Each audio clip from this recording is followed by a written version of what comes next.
ওর মা সকাল 6টা বাজে বোন নিয়ে যেত, আর রাত 12টা 1টা বাজে নিয়ে আসতো। এরকম নিয়ে এসে রেখে দিত। সারাদিন সুজি খাইতো, ওদের দুধ পর্যন্ত খাওয়াইতে পারতাম না আমি আমার ছেলের। শুনানিতে বিচারক বিস্ময় প্রকাশ করেন। তিনি বলেন, প্রথম দিন জুঁইকে দেখে বিশ্বাসই হয়নি তার সন্তান রয়েছে, কারণ জুঁই নিজেও তো একটি শিশু। বর্তমান বয়স 13 বছর 4 মাস 23 দিন। সেক্ষেত্রে 18 বছর না পর্যন্ত আমাদের আইনে একটা মেয়ে তো কখনো বিয়ে হইতে পারে না, আর সেখানে তার অলরেডি একটা বাচ্চা। এখন এই শিশু এবং এই বাচ্চা দুজনের দায়িত্ব এখন কে নেবে, এটাই এখন দেখার বিষয়। চলে যাওয়ার পরে কিছুদিন পরে আবার আসতো, আসার পরে এফিডেভিটের মাধ্যমে আবার বিয়ে হয়েছে। বিয়ে হওয়ার পরে কিছুদিন রয়েছে, এরপরে বাচ্চা হয়েছে, এরপরে আবার মেয়েটা তালাক দিয়ে চলে গেছে বাচ্চাটা। জুঁইয়ের দাবি, অপ্রাপ্তবয়স্ক অবস্থায় তাকে ফুসলিয়ে নিয়ে যাওয়া হয়।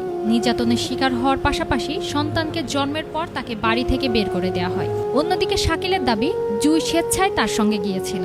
সন্তানকে রেখে সে নিজেই বাড়ি ছেড়ে চলে যায়। পরে শিশুর অভিভাবকত্ব চেয়ে পারিবারিক আদালতে মামলা করেন তিনি। ফুসলাই নিয়ে অনেকদিন রাখার পরে হেয়ার পরে মনে করেন আবার আমি ঘুরছি, হেয়ার পরে মনে করেন আবার এই মেয়েরে আবার মনে করেন আনছি কুয়েট হয়ে, হেয়ার পরে আবার মেয়েরে আবার এই ছেলে আবার নিয়ে গেছে ঘর থেকে বাইরে।